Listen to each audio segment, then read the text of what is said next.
Hello and welcome to Promenade Culture Center. This is Culture Corner. We bring you the authentic stories of creative individuals.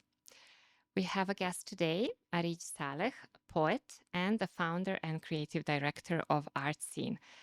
Very excited to have you here today, Areej, with us. I'm excited to be here. Thanks for Thank inviting you me. for, talking to us, finding time and sharing your story with us today. Of course, this is so cool. This is We're so cool. very grateful. Shall we dive directly into art scene? Because I think there's a lot of equation between Areej and art scene when we mention it. And, but we would like to know about art scene, how it came to be, how you created it, who are the people behind it?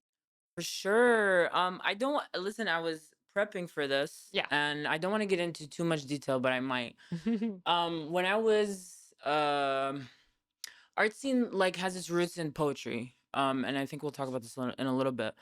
But when I was 15 in high school, I think like 10th grade, me and my eldest sister started Kuwait Poet Society. So it was a monthly poetry meetup where we would pretty much just workshop poems with like 10, 20 other poets in Kuwait. That is when everything cemented for me. Like my sister is one of my biggest role models, and watching her build something as big as KPS was at the time, which was to me was huge. Like we started the monthly poetry meetups and then moved on to variety shows called Voices and Verses that we would do in spaces like Art Space, Dar al Athar. It was nice. And that was when I first started also hosting events, like emceeing, and just fed my ego, and now I can't be off stage. No, but yeah. So it It's a started. virus you catch. It really is. Yeah. Yeah. It really, really is. So since then, oh yeah. So I yes. So we did that for like 2, 3 years. Up until I graduated high school, and then was prepping to leave because I did my bachelor's in the States.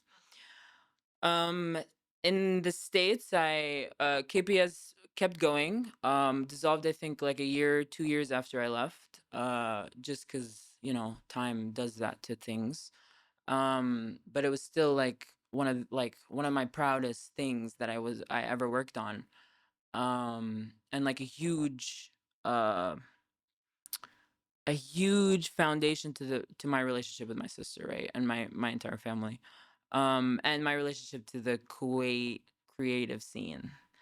So I left, went to the suburbs of Chicago, searched for that constantly for being able to be on stage, for reading poetry, for Was it easy there?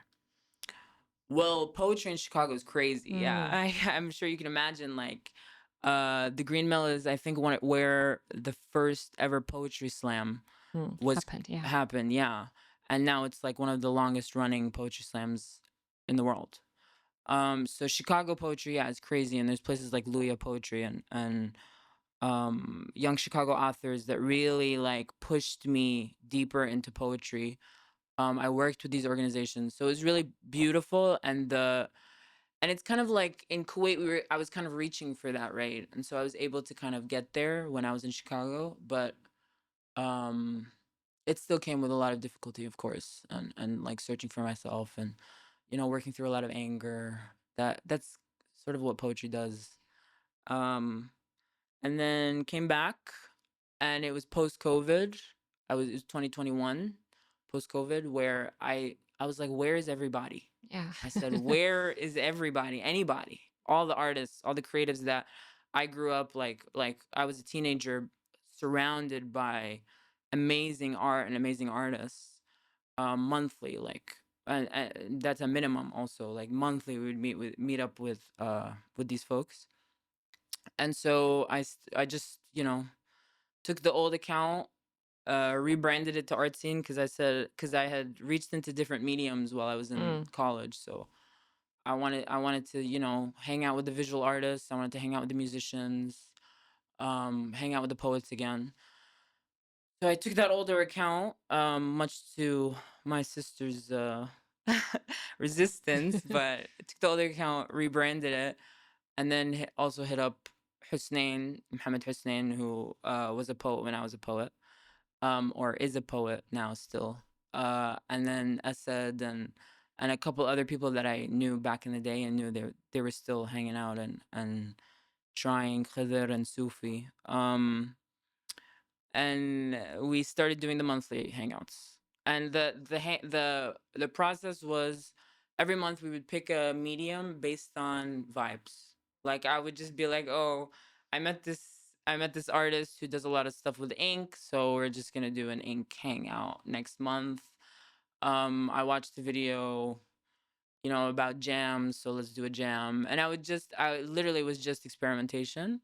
We did a photo walk, art walk. It was just like random and based on Was just it easy feelings. to rebuild these relationships with the sort of, let's say, community that you grew up with? Was it easy to sort of find them again, and have some of them lost like that role in the community in the meantime? Did they stop doing what they were doing? Was this because I feel like art scene revived a lot of these things, a lot of people as well, and their need for expression. For sure. I think I don't know if it was easy or hard. I think it Mm, was needed. yeah, I think it was like to me it was like the most necessary thing yeah. to be like, okay guys, we actually need to do something with our creative energy. Like we can't just be sitting at home. And part of that was just giving people the space to do that. Um, was it hard? Some people, yeah. Some people Mm, became really it's easy in Kuwait to find people who are really upset that they can't do more, or mm, that they haven't been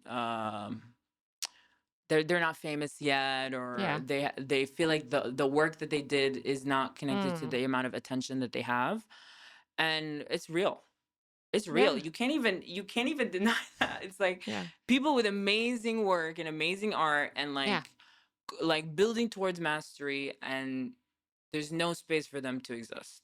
And like you try to fight it, and as an organizer you try to be like, "Oh, there's space for you." And that was one of the big things that we said, like in our first open mic. There's a big poster in the background, in the back of the stage, and we had like hand drawn it, there's space for us, because it's almost like undeniable how much it's necessary to say that, to just say that, hey, there's space for people, like, to make art, to create, to make music.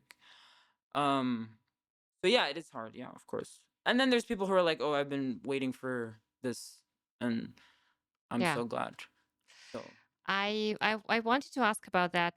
A lot of people say, a lot of people state that this is at art scene is where they find their people, yeah, and that means a lot. That's everything. To feel needed, to feel accepted, to feel like you belong, no matter how different you are from the next person, maybe yeah. taking a spot at the open mic or any other event. Um, how do you listen or like measure the pulse of your audience? How do you decide on what you're going to do next? You already said like experiments are a big part, and just vibing with themes is a big part of what you did in the beginning. How do you do it now? I'm not gonna be pretentious about this, but I am gonna say, like, there's always music playing, right? And then it's just about like listening to what people are wanting next.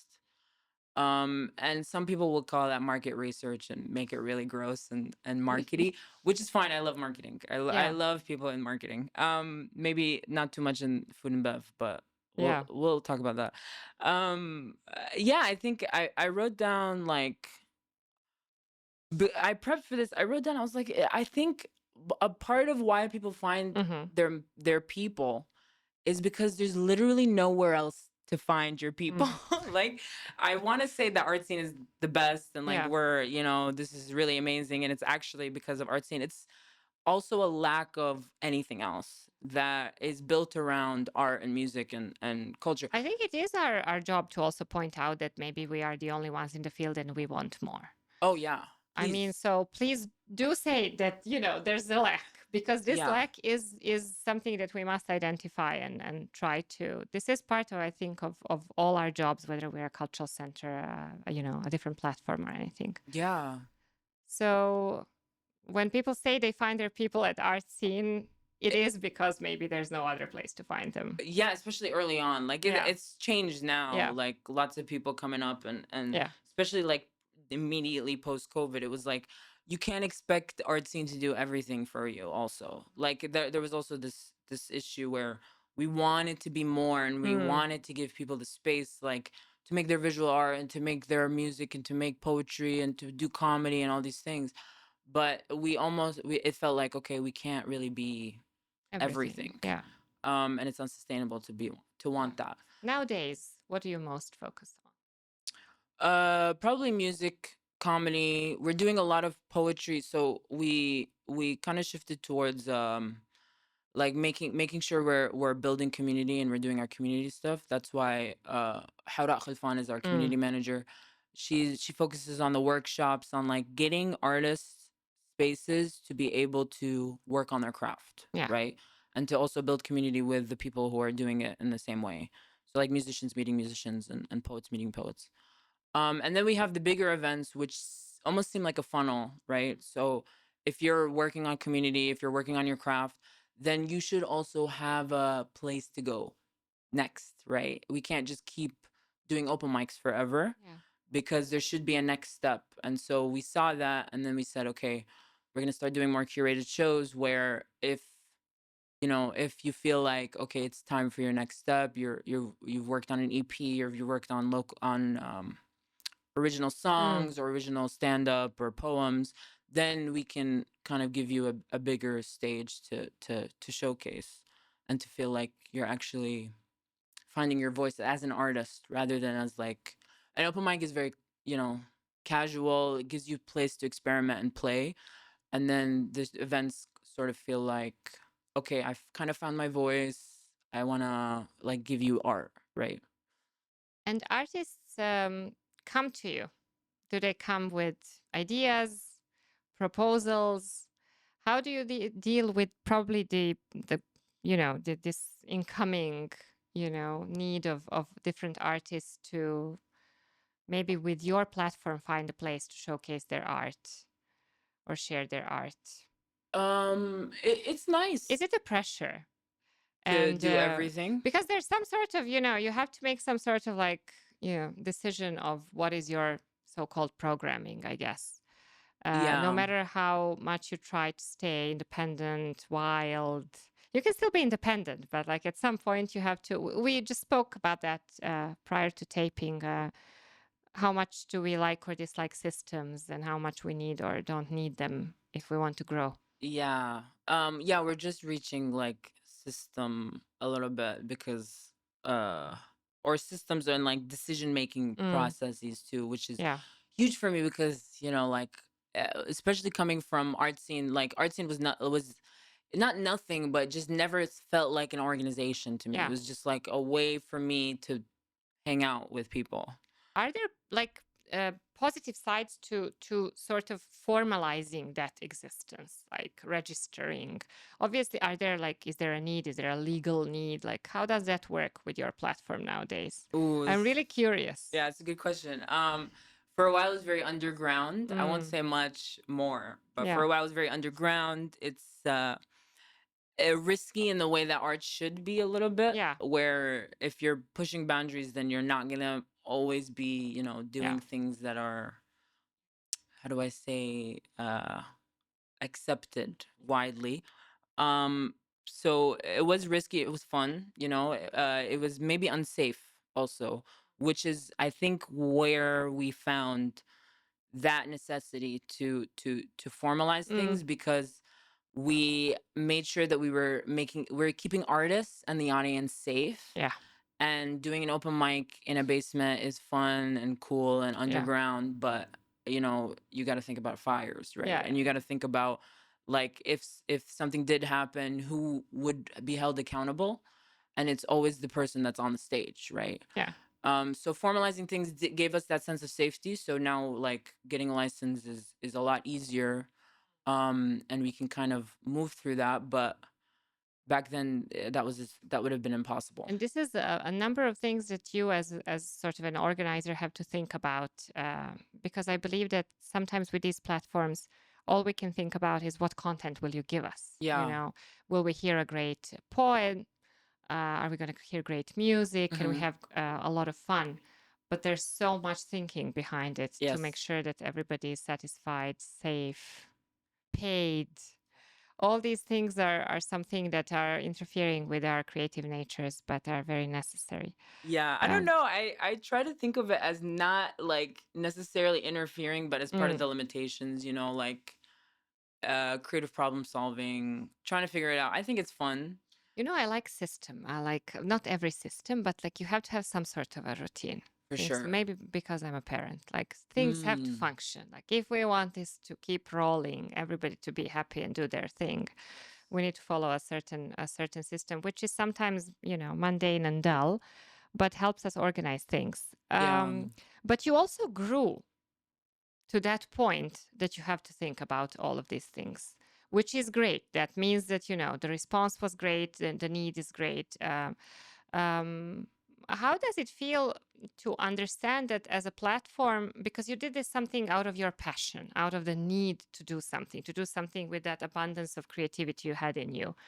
um, how does it feel to be very needed, as much as you are as a platform where people really find refuge, Mm. work, opportunity to share the art, which is, I think, the biggest need of all of us to sort of express what our authentic selves are, especially the artists. Does that create a lot of pressure, or is that a motivation?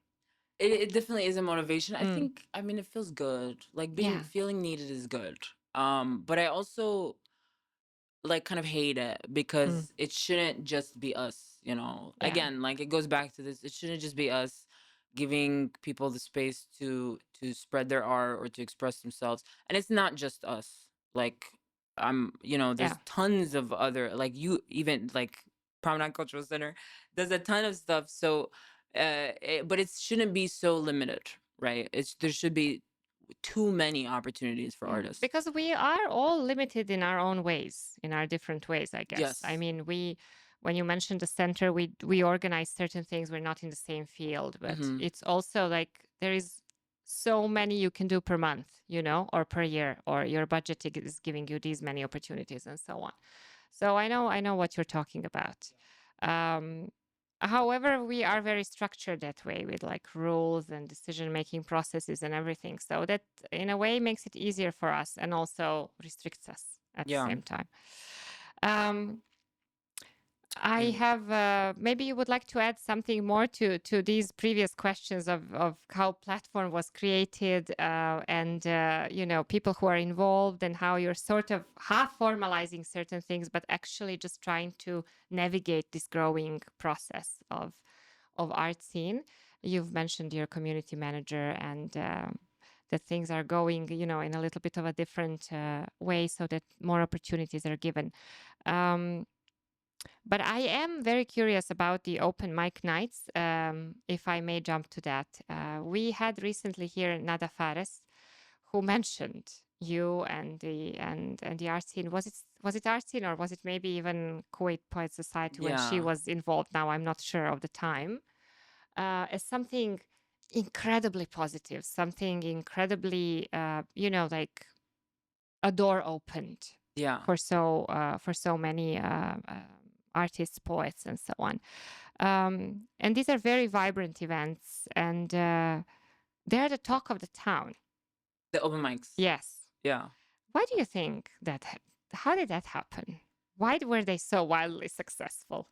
Okay, I have a couple things to say. I think Yeah. Ned Fettis is the coolest. I think she's the coolest, and I think so I don't know if Ned brought this up, but and it's cool to be sitting here because I Mm, watched her episode, but um uh, Neda was my creative coach mm. while I was thinking of art scene.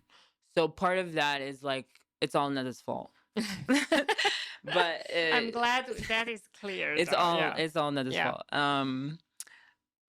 But yeah, so the open mics that were happening with KPS Mm, didn't just open the door for everybody else. It opened the door for me, right? mhm. And made me realize how powerful just it's and people give a lot of, can I swear? No. Probably not. No.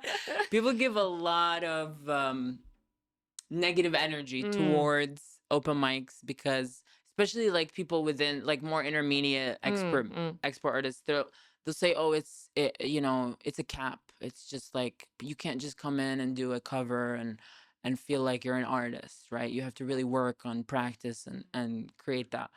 But I think especially in a space like Kuwait where there's again so little spaces where people can just experiment and play and meet the people that end up becoming their friends during their path to mastery or during their path to better craft. The open mic is the perfect like soil for an art scene, right? Or like yeah, it really is, and you can't build anything out of it if you don't even know what the art.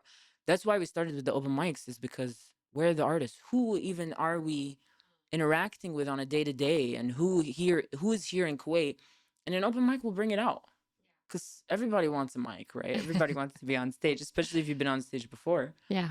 And I mean, the response was crazy. So when we started the monthly hangouts, Mm, and we were doing medium, I think we did 5 or 6. And then I said, okay, we need to do the open mic. Got a couple features. And I was paying everything out of pocket. I was a teacher at the time, and just paying for things just here and there. You know, like I'm single, like I had nothing else to do, so I said, okay, I'll invest in this thing. So paying artists, making sure, you know, we had like lights and Better Books at the time was in a mhm. bookstore. I think closed now, which is upsetting because that was a huge like community space for a lot of people outside of art scene too. Better Books at the time had a studio in the back, like a dance studio. Mm. And like thinking now, I would never do that again. I would never do that again. But I was expecting like 30, 40 people. And I was working with obviously like 5 or 6 other people. Like I'd never did this alone. This was never me alone. And I put the poster up in the old KPS account that had like maybe 2,000 followers at the time. And very old, like old followers, like not active. And then 110 people showed up at the basement, and it was suffocating for Mm. me at least because I there was no like clear entry or exit way. Um and like barely any AC, but it was beautiful. It was like one of the best nights of my life. And the team said we have to keep doing this, so we started doing it once a month. And different volunteers coming in, lots of people like of course we're doing all of this for free. No one's ever been paid, you know. And except the artist. Yeah. And yeah, Muhammad Saleh, no relation. It's crazy, but my brother now. Muhammad Saleh volunteered after we met at Envy, and I know Eleanor was Mhm. on the podcast too, and Eleanor Yeah. is like amazing, and Envy is a huge reason also why I'm continuing to organize an art scene. Um, and like met some of my closest friends, and met Muhammad Saleh, who then came to one of the open mics, volunteered. And then I remember Muhammad is the beginning of We Need Systems. Yeah. Because I'm like this chaotic, like we just have to like big picture, no need for the Yeah, yeah. details, right brain kind of person. And then Muhammad's like, hey, who's paying for all this? And I said, me, like Yeah. I'm a teacher, you know, I Yeah. have extra income, Yeah, and there's plenty. yeah, there's plenty, it's okay. And then he said, what if you just like ask for like 2 KD at the door? Yeah. And I said, but that's scary. Like, I want everything to be free. I Yeah. want everybody to come in. And then he said, yeah, but you can't put all of Kuwait in a basement. And so it started off these like long Mm. conversations. What's cool about Muhammad is that he organizes and he's there despite how crazy it gets. You know what I Mm. mean? And that's like and if you're, yeah, I mean, you see it, right? Like in events and in culture, it gets pretty crazy. It Yeah. gets really crazy And very with easily. very easily Yeah. with a lot of egos, with a lot of, I mean, legal stuff is Mm. a whole other thing. People like one person is already one person, one artist talking to one artist is Yeah. already crazy. And then adding like 300, 400 people in the audience is a whole other thing. Um, and we experimented for another like year and a half, Mm-hmm. and we're still experimenting, really. Yeah. But we experimented for another year and a half, and then and it's just been like more steps and steps, and now he runs events. So Hara running community came from, okay, we want to do the circles, which was like a continuation of the hangouts, Yeah. but we also want to do these really big curated awesome shows, right? Because the circles are important for the on the ground, and the events important for the next step. And it's like super exciting to have people so incredible. And Husnain's been with me, we've been with us since the beginning, and it's like, I don't know, I feel like the team is incredible. I Yeah. don't You have know your how to crew. say, yeah, the crew is Yeah. awesome, yeah. Uh, I want us to talk. You are a poet, and I want us to talk about poetry. If I could, I would talk about poetry in every episode we have, Okay.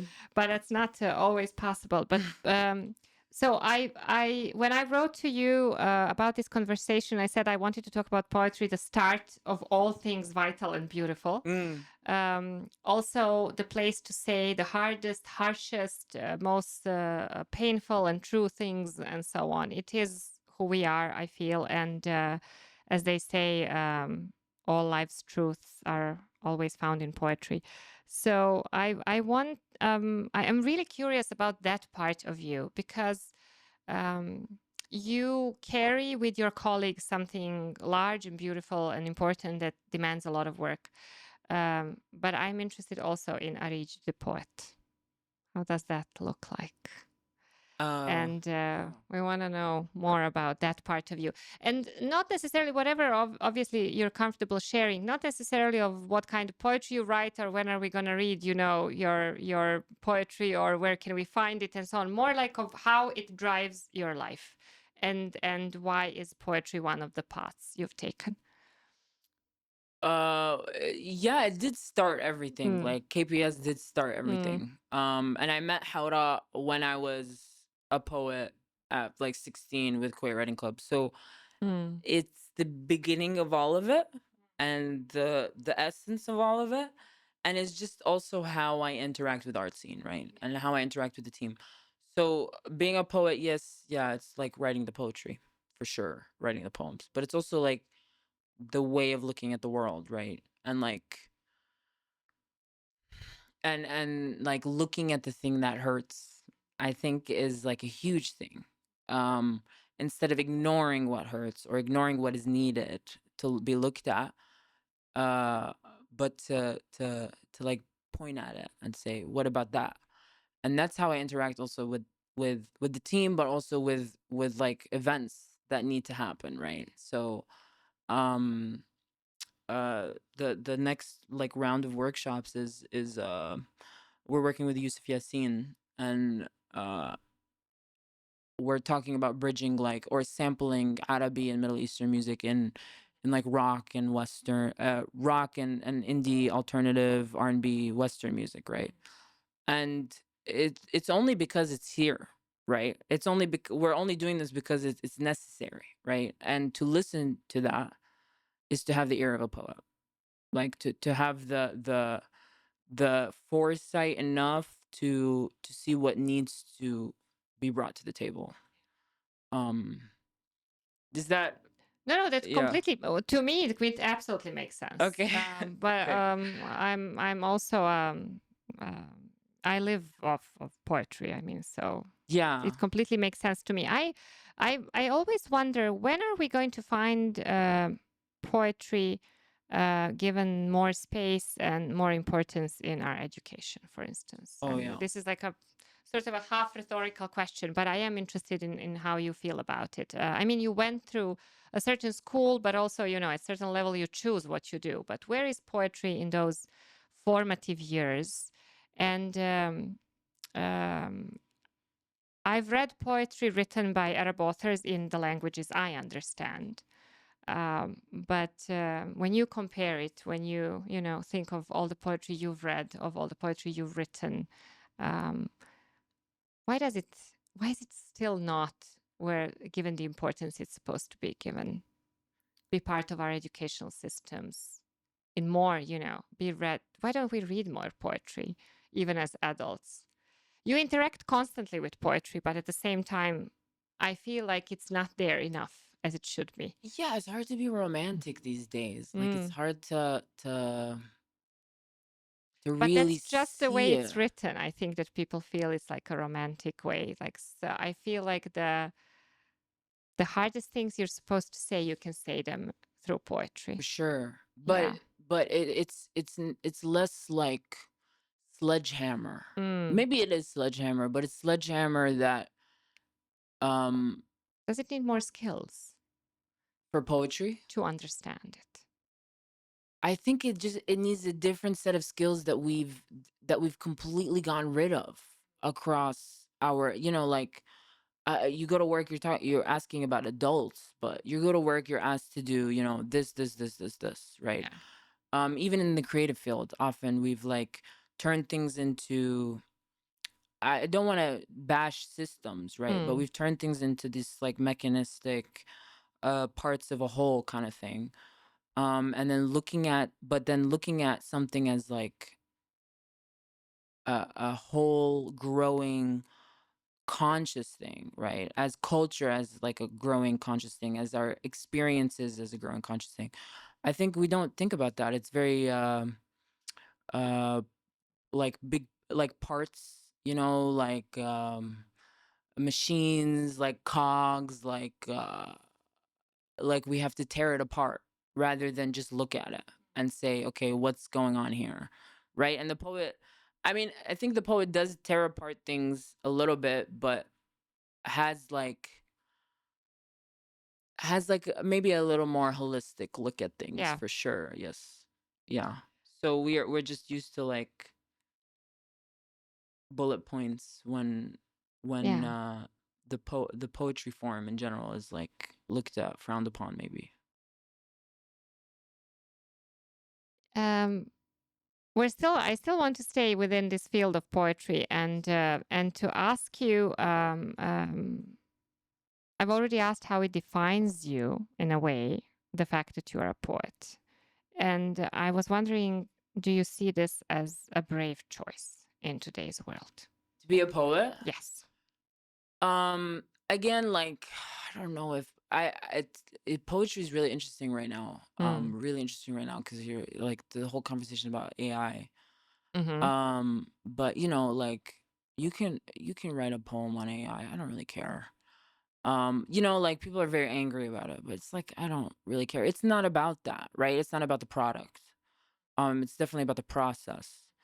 And the process of being a poet, again, it's not, just words on paper. It's looking at the world differently. It's looking um at the beauty, the disaster, everything, all of it, and not not trying to solve it, not trying to change it, but to just like speak the truth maybe. And yeah, and I don't know. Is it a brave choice? I don't know. I think there's probably braver things.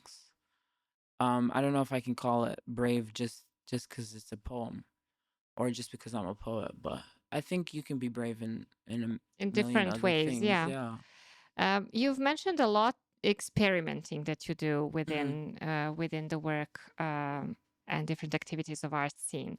Um, I am curious about the importance of play and playfulness and experimenting in everything that you do at art scene, um, no matter what the system asks for and so on.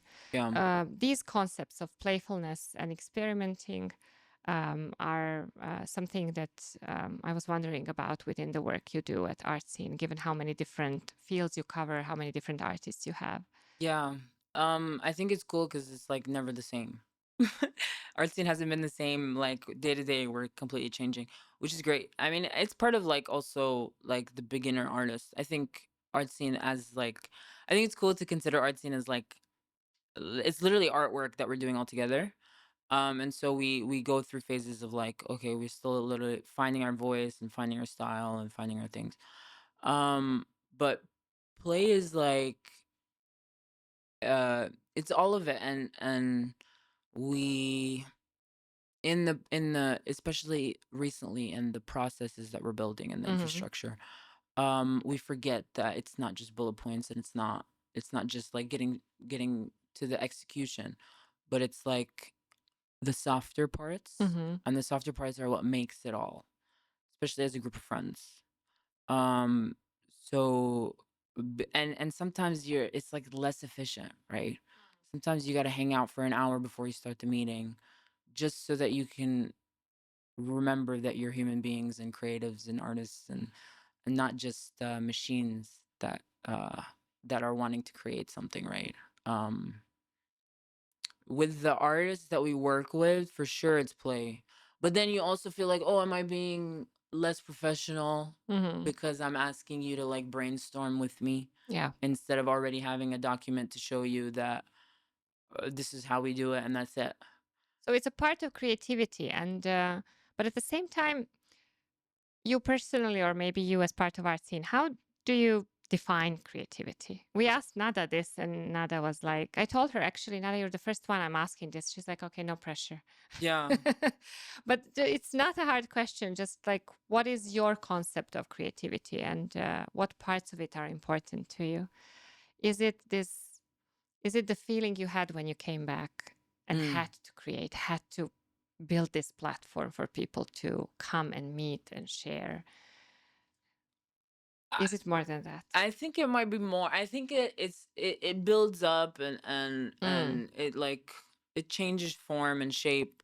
But I think creativity is it's life force. yeah. It's like it's bigger than just, just the music that you're making or just the poem that you're making. It's like why we're alive. And I think like you like it's just way beyond Mm, anything that we can describe. And so we try our best, right? So yeah. that's what the product of creativity is, just the like attempt at reaching towards the cosmos. But Mm, it's just it's never going to be enough, and that's why there's going to be an infinite amount of art for the rest of human history, because or human experience, because we're just trying, attempting to make sense, or yeah.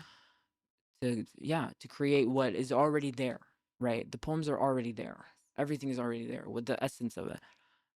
Which is why, AI is like, Yeah. I'll keep coming back to it, but it's just like it can continue to try, but it doesn't scratch the edge. It's never gonna scratch the itch. Yeah. I Yeah. feel so too.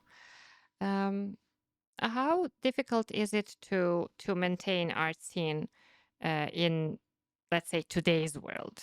Now you're prepping a new season. How difficult is it to, when you think of sustainability? You've mentioned a lot of things you guys do, um, your colleagues who are in charge of different aspects of art scene, and something we spoke of before taping, the old dilemma, um, to stay true to yourself and then maintain a certain level, or maybe sacrifice something in order to grow, or in order to make it easier, or like, how do you balance these things um while still existing and doing good work? yeah, it's cool. I mean, it's difficult for sure. A Hmm. lot of the times you feel like you're just gonna give up. I'm sure you've felt that before. Or you feel like it's fruitless, futile. A lot of people give you a lot of, again, negative energy. Because you're doing things a certain way, or you're looking for things. My big issue when we started ticketing also was, Mm-hmm. we're gonna sell out. We're gonna sell out. We're gonna sell out. We're gonna sell out. And then someone was like, one of the team was like, one person on the team was like, what do you mean? Like, what are you talking about when you're selling out? I'm like, I don't really know. I don't know. I know that power corrupts. I know that like funding can put a noose around our necks. I know Mm. that like food and beverage marketing is a scam, is a Yeah, pitfall that we might fall into, and yeah. we will, and it's fine. I and it's fine. You know, like you just keep looking at it as a way to further the vision and the mission, and the like creative flow, instead of it being like something that, oh, it sucks that we have to, think about logos and representation and marketing. But um it's fun, and the more you look at it as like this is a canvas, and what are the Mm. colors that I have, and what can I mix together to make a painting, the more it feels freeing rather than restricting. Um, we already touched on this, but I just wanted to see one more time with you about what you were mentioning, the artists who feel the need that, or who feel they should be more present or already recognized or already successful and so Yeah. on. It feels sometimes that here in our communities, among our audiences, we really want like already complete like package. Can we just find someone who has it all and then just, rather than invest in building um, a space, an environment for an artist to grow, to learn, to make mistakes, to create art, and so on. And sometimes we have these residential programs where we can, have someone who is emerging, or, we organize events where we can support artists. But what do you feel we can do more, not just art scene, but like the whole community, to help artists grow in like a healthy environment? Is it more of a like intersectorial effort, government, private, nonprofit, platforms, organized and registered organizations and non-registered platforms, whoever? Is it that we lack, or is it education? Is it understanding and learning more about the importance of culture and art and our identity in that sense? What is it uh that you see from where you're looking? I think it's probably a lot of different things, but a lot of it is top down, yeah, for sure. A lot of it is like decisions that need to be made in legislation, and Mm, in the way that that money is doled out, yeah. in the way that like what things are we proud of, Mm, right, in Kuwait, and that's where the money is going to go, right? And yeah. so uh and not to say that money is the only resource, but it is what it is, a Yeah. resource, right, that is It is one of the resources, yeah, surely. Yeah. is extremely lacking in terms of art and culture, and has gotten better, way better, Yeah. recently, and I hope to continue for that to continue. So it's definitely top down. It's like a feeling of like, why are we doing this, right? Why are we doing this, if the public, if I'm doing it despite the public, right? Yeah. I don't want to do that. And an artist doesn't want to do that. Feel like what they're doing is dirty or wrong, um which can often be Yeah, the it can case. happen. Yeah. Education for sure. I think like the schools like have no arts programming. I mean, a lot of schools don't have arts programming, but a lot of them do. And that's where you get a lot of the artists coming out Yeah. of. Yeah. Mm, um Education, funding for sure, like government funding, and just the way that we look at art and culture. yeah. Like And it's I think part of that is mobility of artists. And I was wondering about your regional ties. Are you connected to platforms similar as yours in the region? Do you yeah. do you have artists visiting, reporting on, creating new relationships with other platforms after being present at yours? Like, do you have your sort of regional presence as well? Yeah, definitely. So we've Mm, had in some of the earlier open mics, artists from Bahrain, artists mm-hmm. from Saudi, from the Emirates, a couple comedians coming in and out of the for the next season too. And regionally, yeah, it's different. It's like Lots of things are changing. I mean, especially in the music industry, it's like one of the fastest Yeah. growing music industries in the world now, and it gives, yeah, it gives you a lot of hope because there's so much more now to play with. But I remember interviewing Amin Fadi, Mm-hmm. who was a community organizer, or not community organizer, but like an organizer in the music and art scene when I was a kid, like when I was 15, 16. And I said, it feels like the moment right now for art and music in the GCC. And he said, yeah, it felt like that back then too. So, Yeah. but I'm trying not to let that affect Yeah. me or But affect the these work. moments, I mean, they repeat themselves. Yes, That's the good thing, actually. for Yeah. sure. Will be really dreadful if that moment passed many Yeah, years ago. absolutely. And I Yeah. think it's momentum and like Yeah. we fall in We just this need to find our role in the new moment, I for guess. sure. Yeah. Absolutely. Um, a lot of creativity we've talked about, a lot of creative actions, a lot of things you have to do to make this thing going and running. It's also draining in a way. I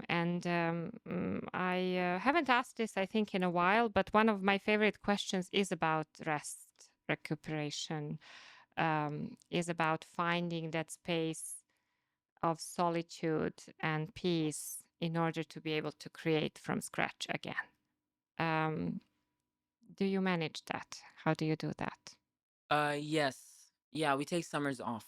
Mm-hmm. Um, we take summers off. We travel or we shut down. Recently we didn't, like last summer we didn't. And we're kind of like now giving ourselves like we Mm-hmm. have a team strong enough so we pass the baton. So when Mm-hmm. someone wants to take a break, they can, right? Um, and I think that's important. Turning off your phone, I think is super important, especially if you're organizing. But a couple people on the team, it's two phones. You know what I mean? It's Yeah. one phone that's strictly on for a specific amount, and one phone that's just like for personal work or personal stuff. And it's important to have boundaries. Yeah, I mean, especially because we're friends, like we're really close friends outside of the work, and to just say, hey, we're not talking about work right now is a big deal. It's a huge deal Was because that a process to reach that level? absolutely, yeah. Yeah, I can And imagine. we still slip back into it too. So we'd be hanging out. It's a Friday night. Why am I talking about, Yeah. the next event? But it's so much fun because that's also the nature of creatives and artists. Yeah, That it's also living the values. I mean, this is, you don't I feel every job in on this planet is important, but you don't go back to the office and then, go through some papers all day. You keep creating yes. continuously. It's a very different type of job. And when you take summers off, what's the favorite way to kind of rewind? Nature. Mm, So we'll go. I mean, I go to the States to visit family. mm, And it's always being outside. It's always being with trees, with flora, yeah, flora, forest bathing. yeah, Yeah, forest bathing for sure. And just being with family, being with yeah. kids, I think is a huge thing. Like, kids are the best artists, right? And the best, Yes, and they are so confident. for, I yeah, asked, I recently asked my youngest daughter, who is almost 7, um, who she said she drew a beautiful drawing, and I asked her how she did it, and she said I learned from the best. And I asked her, really, from whom? And she said, from myself. oh my God. And this confidence should never leave us. That's the best part. Yeah. Constantly confident about being very talented, ready to try, ready to fall, ready to get up. I love this about that approach to creativity. And sometimes I try to replicate that. I mean, even at this It's age. hard though. Oh, Oh, it's it's so hard. so hard.